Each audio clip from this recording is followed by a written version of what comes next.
happening? Thanks for joining me on this Friday. Happy Friday. Best day of the work week. Hopefully you have plans lined up for this weekend. Let's jump into it. Everything Pat's a New England Patriots podcast. If you want my thoughts on the second joint practice yesterday with the Vikings, you can check those out at Locked On Patriots. We'll get to a Vikings-Patriots preseason game number 2 preview in just a few moments. Some of the questions I have heading into that game. But first, Mike Vrabel spoke yesterday, and I have some takeaways. Vrabel was talking about Kyle Williams, and he said the following, quote, Kyle Williams is working extremely hard. The ball hasn't really found him, but he's been open. There's been separation. I 100% agree. It's difficult to gauge the impact of Kyle Williams during this camp because he's just not getting the football. He's got Joshua Dobbs and Ben Woldridge throwing the football to him. And as we saw in the first preseason game against Washington, that kept him from having a very big day. If you had better quarterback play against Washington in that preseason game, Williams probably walks away with 150 receiving yards and a couple of touchdowns as long as he catches the football, which is a problem and has been a problem for him during camp. But he's been getting open. The separation has been there. The explosion getting downfield has been there. I want him to get snaps with Drake Maye. If Drake Maye is going to play against the Vikings tomorrow, I want Kyle Williams to get at least a few snaps with Maye. Get him out there with a quarterback that you have more confidence in his ability to get the football to Williams. Reward his work. So I would love Kyle Williams to be out there with Drake Maye for at least a handful of snaps. Of course, depending on how long Maye is going to be out there. But I want to see Williams, the rookie receiver, out there with the second-year quarterback, trying to work on that relationship. And if Williams gets open, what do you know? You got a quarterback that will likely hit him. Vrabel was also asked about Kyle Duggar and how Duggar could get back into the mix. Vrabel said, quote, just making sure that he's where he needs to be and understanding the coverage concepts and everything we do. Let me just stop it there for a minute. Vrabel's telling you Kyle Duggar has no idea what he's doing in this defense. He's saying it nicely. He's saying it diplomatically, but that's what he's saying. Making sure that he's where he needs to be and understanding the coverage concepts and everything we do, i.e., dude is lost. Vrabel continued, keep working and keep progressing. A lot of this is that guys have earned the right to take a look with that first unit. Just focus on the reps that you get right now. Jabril Peppers wasn't out there on the field during the second joint practice yesterday against the Vikings. And when Peppers leaves the field, you would think that Duggar would get at least an opportunity to show that he's worthy of getting more reps. That's not what happened. Peppers was not out there. Del Pettis, undrafted free agent from 2024, was first man up. He was the guy that was out there, and not Kyle Duggar. Kyle Duggar, right now, I don't know what's going to happen a week or two from now, but right now, August 15th, 2025, Duggar is absolutely, unequivocally buried on this depth chart. Buried. You're going to need a couple of injuries to get him out there at this point. He is way down at the bottom. And the issue for Duggar, I understand what Vrabel's saying when he talks about, you got to make the most of the reps that you get right now, et cetera, et cetera. Here's the difficult part for Duggar. It's a fact. Time goes on. We're getting closer to week 1 against the Raiders. Duggar's running out of time. He might have already run out of time. You've had all 3 of your joint practices. You're walking into your second preseason game tomorrow, and he's behind Del Pettis, and he's behind Craig Woodson, and he's behind Jalen Hawkins, and he's behind Jabril Peppers. If you're taking 5 safeties into the season, Duggar is your 5th safety. And I'm just not sold there's enough time for him to do enough to prove to the coaching staff that he's worthwhile of leapfrogging those other guys that are in front of him currently. He's running out of time. and he might be out of time. One more note, Vrabel with the media, and it has to do with Stefon Diggs. So Diggs went on to Diana Rossini's podcast, I think it's Scoop City at The Athletic, and Rossini was talking to Diggs about playing in week one, being ready for week one. And Diggs said the following, quote, "I feel great. I'm pushing the needle always. I'm always doing more than less. We'll see about week one. I don't know how I feel about it. We'll see.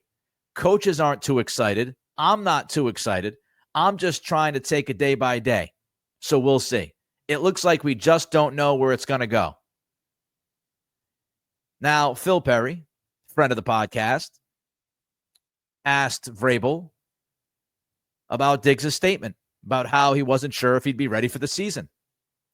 And if you watch the video, it's clear that Vrabel is pretty incredulous at the question, kind of looking at Phil as if, why are you asking me this? And Vrabel asked Phil, did you really believe that? I mean, you're a smart guy. I don't know where you went to school. Wasn't Ohio State. There's a little Parcells that you get from Vrabel. Like, do you really believe that? Or are you just trying to bait me into saying something? And Perry said, I'm not trying to bait you into saying anything. I'm paraphrasing. I'm not trying to bait you into saying anything about Diggs. Diggs went on a podcast and he said that he wasn't sure if he's going to be out there week one. So is there any doubt in Vrabel's mind that Diggs will play? Vrabel said, quote, "I don't know the context in which he said it, but you'd have to help me. He's been out here almost every day. I'm excited at where he's at. We'll see when week one comes." So Vrabel says he's excited, even though Diggs said that the coaching staff wasn't excited. I'm excited at where he's at. We'll see when week one comes, but he's going to practice today. Hopefully he helps us in the red zone, but we can't predict the future about week one. We just know he's going to be out there today. He works hard and he cares, which are two important things. My reading of the Stefon Diggs answer to Rossini is that he was just trying to tell people, pump the brakes. Let's not get too far ahead here. Let's not get too crazy. In essence, I think Diggs was attempting to limit the expectations. Evan Lazar, who I respect tremendously, he's on record saying that if Diggs is healthy, he thinks Diggs is going to catch 100 passes. And so maybe Diggs is seeing some of that, hearing some of that, reading some of that. And he's telling everybody, calm down. And I think that's why he said the coaching staff is not too excited and he's not too excited. I think he's trying to get the message out there that, everybody's got to relax. Yeah, I did a lot of work to get back and to get back early. I mean, if you look at Brandon Ayuk might not be back until like week 6. So it's going to take a while for Ayuk to be back for the 49ers with the ACL. So I think Diggs is just trying to, limit the expectations or keep the expectations reasonable. I think that's all he's doing. And I think, Vrabel is incredulous because Diggs has been out there pretty much every day. Yeah, he didn't play in the preseason game, and he was, delayed from taking any kind of participation in the joint practice against Washington at the very beginning of the joint practice. Otherwise, though, he has been a full participant in everything they've done. There's absolutely zero signs on the football field that Diggs is not going to be active for week one. And until I see otherwise, until I see something on the field that tells me that Diggs is not going to be out there week one, he's going to be out there week one. I just think he's trying to temper the expectations from some people. And he's just telling everybody, calm down. Maybe it's a little bit of gamesmanship as well. Maybe Diggs is getting out there trying to sneak up on teams. I'm not too excited. Who knows what's going to happen week one? And then he goes out there week one. He's full throttle. Tom Warner, shout out. And he goes out there and, he catches 7 passes. Maybe that's what he's doing. I would be shocked if he's not playing week one, given how he's been handled. Day one training camp, he's out there, full participant. He's going to play. All right, I'll get on to some Patriots-Vikings preseason game number 2 preview thoughts. But before I get to that, help us out. Don't forget to click that thumbs up as you watch the podcast, whether you're watching it live or you're watching it on demand, don't forget to click that thumbs up and give us the like. It helps us with the algorithm. Don't forget to throw your comments in. Do you think Stefon Diggs is going to play week 1? I think it's an absolute. Do you think Peppers has run out of time? Not Peppers, Duggar. Do you think Duggar's run out of time? If so, let us know. And would you like to see Kyle Williams get some snaps with Drake Maye? I would. So don't forget to like. Don't forget to comment. Don't forget to subscribe. We are past 7,000 subscribers now. Thanks to all of you. Appreciate you. And Spotify, Apple Pods, rate, review, follow. And, of course, Spotify, they got video now. So you can check us out over there as well. All right, let's get to some Vikings-Patriots thoughts. I've got 7 big thoughts about this preseason game. But before I get to those 7 thoughts, I just want to pull back for a second. I tweeted this for people who don't follow me on social media. What are you waiting for? At Nick C Radio. But I tweeted this out. And I got a lot of great reaction to it. I think most people, even on Twitter, agreed with my assessment of the big picture. But let's just pull out from the, everyday minutia of a camp. And let's just look big picture at the last 2 weeks. Big picture the last 2 weeks. You've had your 3 joint practices. Those joint practices were the practices that were circled on the calendar. They are important. And many coaches will tell you that joint practices are more important than the preseason games in 2025. I would agree with that. And so when you're looking at the 3 joint practices, which were the 3 most important dates of this camp, the Patriots played 2 of the best teams in the NFC in these joint practices. Washington got to the NFC Championship game. Minnesota won 14 games last year in an NFC North division that's not easy. So you had joint practices against 2 of the best NFC teams heading into this season. And you, quote unquote, won 2 of those 3 practices. On top of winning 2 of those 3 practices, your quarterback, and we've said this from day one, the most important aspect of this season is Drake Maye's progress. Drake Maye getting better. Drake Maye showing that he took a step forward to take a huge leap in year 3. And in those 3 joint practices, Drake Maye was nothing less than good. I would say his range from the people on the ground reporting was good to very good. That's a win. 30,000 feet. 30,000 feet. 3 joint practices. The 3 most important days on the calendar in camp. You won 2 of those 3 days against 2 of the best teams in the NFC on paper. And your quarterback, crucial development season for him, with all the things he's dealing with, was good to really good in all 3 of those practices. I'll take it. I'll take it. Am I super happy about everything that unfolded? Of course not. Do I have certain concerns about this football team? Of course I do.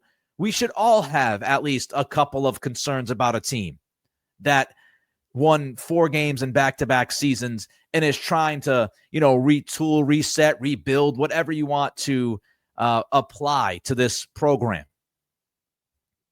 We're not going to walk into 2025 saying they've got everything figured out. Easy peasy, 1, 2, 3 no big deal. 30,000-foot view, I'll take it. What they've done in these 3 joint practices. All right, let's get to Patriots-Vikings preseason game number 2. Obviously, the biggest question is who actually plays? Who's out there on the field? You just had back-to-back days of joint practices, highly competitive joint practices. Everybody that could practice was out there practicing. So does either coach feel like they've got to get their guys, so to speak, out there tomorrow? Any of those guys out there on Saturday? My expectation is there are not going to be a lot of starters out there. I could be wrong, but Vrabel in the first preseason game played a decent amount of his starters. I think that's because Washington only wanted 1 joint practice. So the fact that you had 2 joint practices this week, that's a lot of football. It's a lot of film to pour over. So I think at least some, if not most, of the starters are likely to sit. Now, maybe I'm wrong, But we know that Kevin O'Connell of the Vikings said after the joint practice yesterday that J.J. McCarthy is not going to play in this game. And if McCarthy's not going to play, it would stand to reason that there will be other starters that are not playing. We know Justin Jefferson is already not playing. So I don't think we'll see as many starters as we did in the Washington game. Maybe I'm wrong. With that said, I do want to see the offensive line get snaps. I do want to see the starting five, whoever that is at this point. I want them out there. I want the offensive line to get snaps, valuable snaps. They need to build their confidence. It was a rough day on Thursday. They need to build their confidence. It was a rough couple of days, frankly. And some of it was expected. We talked about it. We were prepared for it. I told everybody to embrace the idea that it was going to be a struggle, and we'd get reports about Will Campbell struggling and other offensive linemen struggling. I would like to have seen Campbell improve from day one to day two, but overall, it wasn't a shock. I would like to see those guys out there to get some confidence.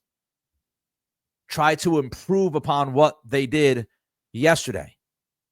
I'd like them to continue to build the chemistry. I'd like to see Will Campbell have a positive day, get a positive game under his belt after the two joint practices. Now, of course, you could argue and say, what happens if you go into the game and they have more trouble? I get it. But I don't want to run away from that. I would like to see the offensive line get some time. And it also brings me to the guard situation. What does the guard situation look like? Now, we know Onwenu is going to be the guy on the right side. But left guard, and I also think center with Garrett Bradbury, some questions going on here. Bradbury's been all over the map during this camp. He's had good days. He's had terrible days. He was actually pretty damn good against Washington in the preseason game. But you want to talk about somebody who's had a roller coaster type camp. It is Bradbury, and he's had some bad days. But left guard's interesting because what are they doing? What are they doing at left guard? Thursday's joint practice, Jared Wilson's on the field. He's got pads. He ends up, before they start doing much of anything that's worth it, he ends up leaving the field. Ben Brown gets elevated to left guard one. The first question is, did Wilson tweak something? Is he fighting something from an injury standpoint? Is that why he walked off the field? I know Phil Perry, he believes that Wilson left the field, but he's not sold that it's an injury thing. He thinks it's performance-based. I personally have a hard time believing that the Patriots would drop Jared Wilson from starting left guard to completely off the field due to his performance, given he's a young rookie who is not overly experienced what he's doing, going against an incredibly difficult defense and defensive line. That would be a pretty harsh penalty. I mean, Will Campbell wasn't good on Wednesday. He was back out there getting every rep on Thursday. Jared Wilson's out there on Wednesday, doesn't have a great day, and you take him off the field on Thursday? Now, maybe that's what happened. Maybe that's exactly what happened. But I just find it hard to believe that the Patriots would be that harsh towards Wilson after a joint practice. I think you would put him back out there and say, you've got to respond. You've got to show that you can respond. We want you to be the starting left guard of this team. You've got to prove to us that you can get through some tough days. And if they did just take him off the field because of performance, I disagree with it. I think it's a bad move. But I just have a tough time believing that's what happened. The other question I have is, why Ben Brown? Why was Brown put to left guard? Now, I know Mike Onwenu, I think it was Mike Onwenu, said that Brown is a plug-and-play guy. I don't know if he's a plug-and-play guy at left guard. And my friend Greg Bedard questioning Brown's athleticism and whether or not he's a fit at the guard position. It was interesting that they elevated Brown to left guard one. Caden Wallace has been taking reps as the second left guard.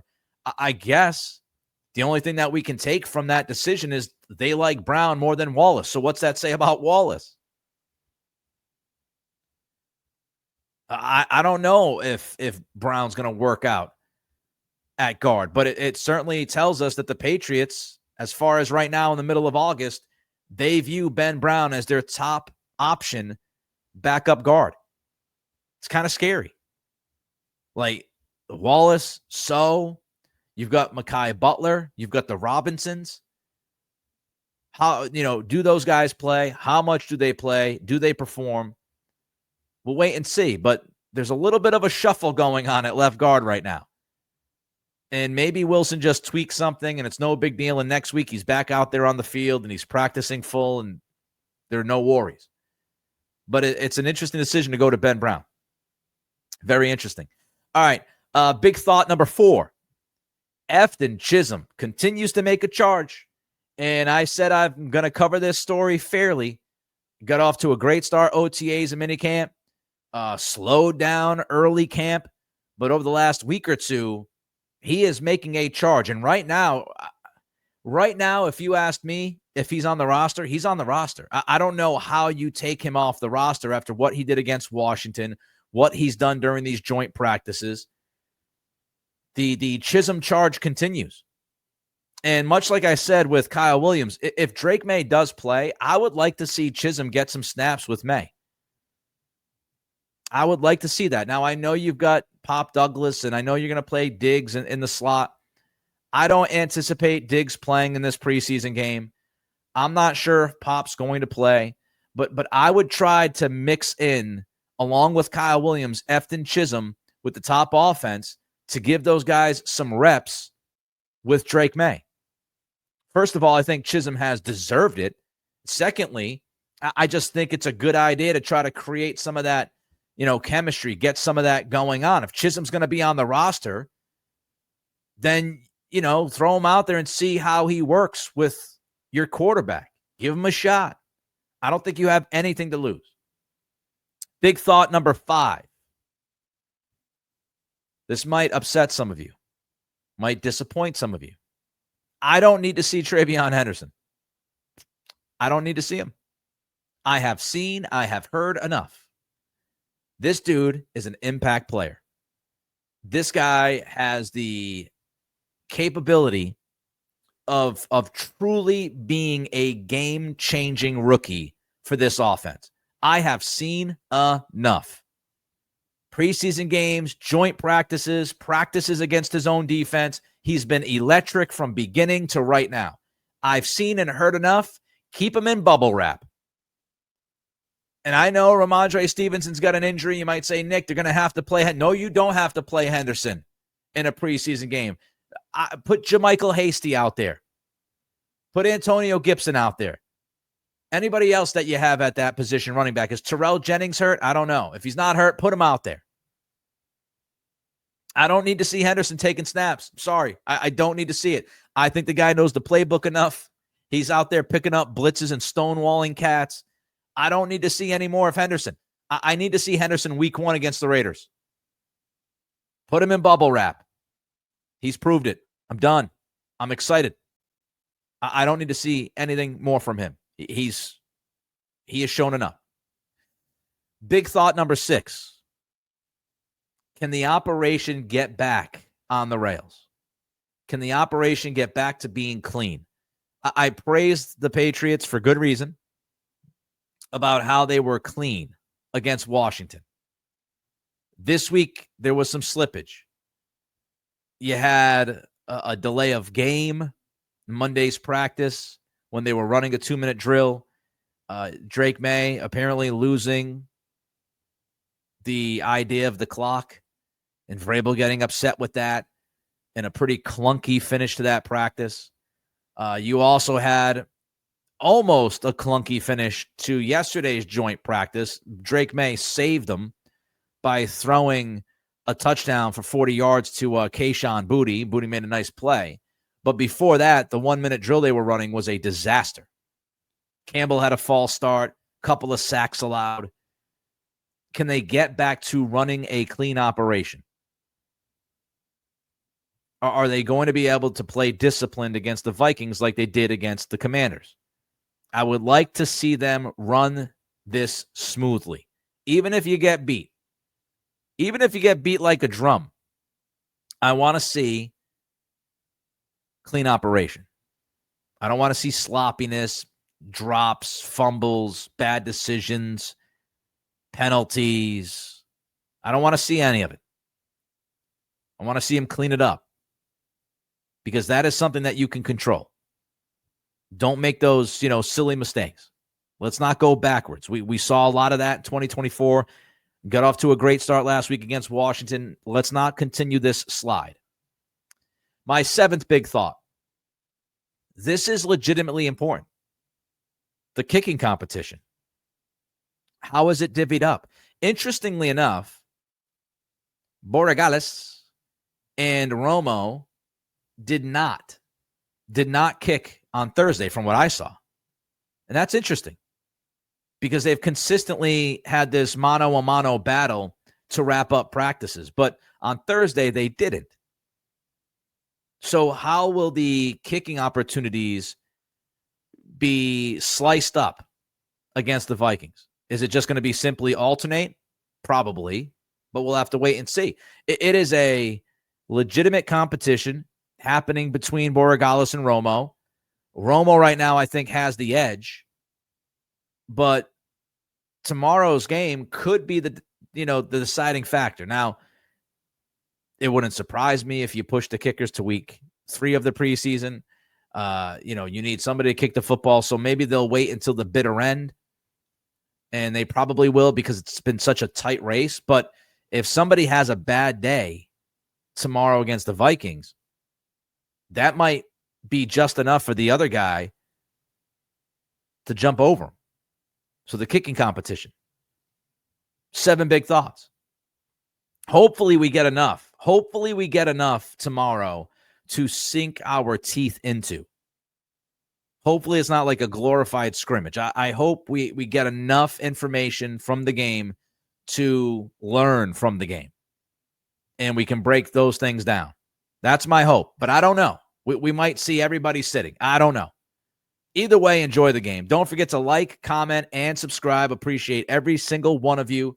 Let's continue trucking on here. Appreciate you. Have an awesome weekend. And we will talk to you on Monday at 3 o'clock right here on YouTube.